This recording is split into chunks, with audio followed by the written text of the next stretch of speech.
Halo teman-teman, perkenalkan aku Salsa Aulia Zahra, seorang mahasiswi Prodi Komunikasi Digital dan Media, Sekolah Vokasi IPB University.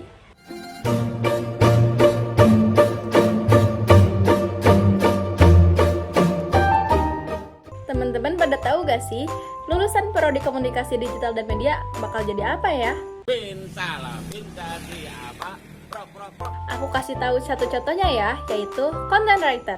Content writer ini adalah seorang penulis profesional yang memproduksi konten-konten yang menarik di media online.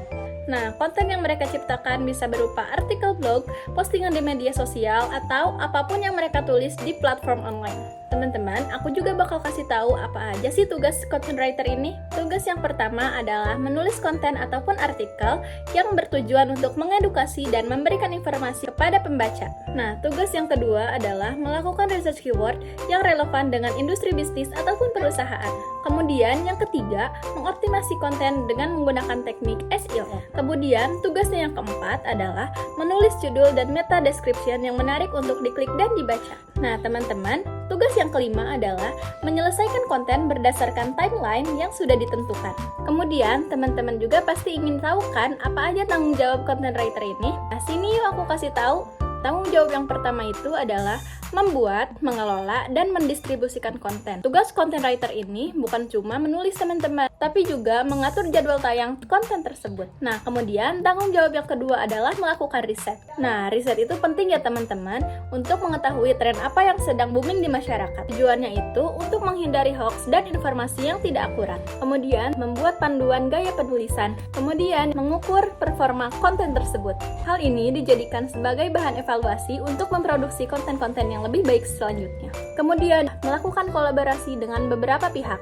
Nah, teman-teman bisa melakukan kolaborasi dengan tim, departemen, ataupun narasumber. Selanjutnya, aku akan menjelaskan tentang beberapa skill dan kualifikasi yang harus dimiliki oleh content writer tersebut nih teman-teman. Skill yang pertama tentunya, content writer tersebut harus bisa menulis ya teman-teman. Tentunya, seorang content writer perlu menguasai teknik penulisan dan strukturnya ya teman-teman. Kemudian yang kedua adalah melek teknologi.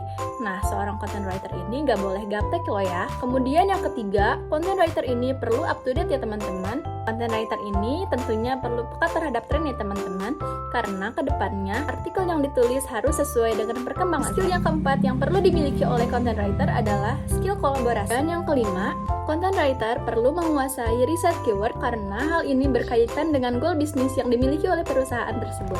Kemudian yang keenam, content writer perlu menguasai teknik penulisan SEO agar konten-konten yang dibuat bisa menempati peringkat teratas di Google dan menghasilkan banyak traffic ya teman-teman. Kemudian yang ketujuh, content writer perlu menguasai teknik editing, tentunya untuk menyunting konten-konten yang akan dipublikasikan. Nah, setelah mendengarkan penjelasanku yang tentunya sangat panjang dan lebar, teman-teman tahu gak sih apa itu hubungannya content writer dengan komunikasi digital?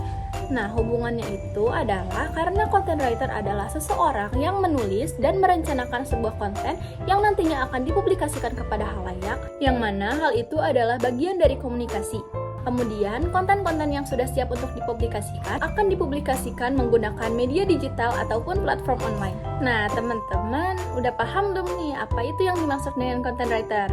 Memang Mbak nggak bingung? Semua manusia di muka bumi ini bingung Mbak, nanti nggak bingung kalau udah di surga. Semoga apa yang aku jelasin tadi bisa menambah wawasan teman-teman terhadap content writer. Aku Salsa Aulia Zahra pamit undur diri dan sampai ketemu di video-videoku selanjutnya. Bye-bye!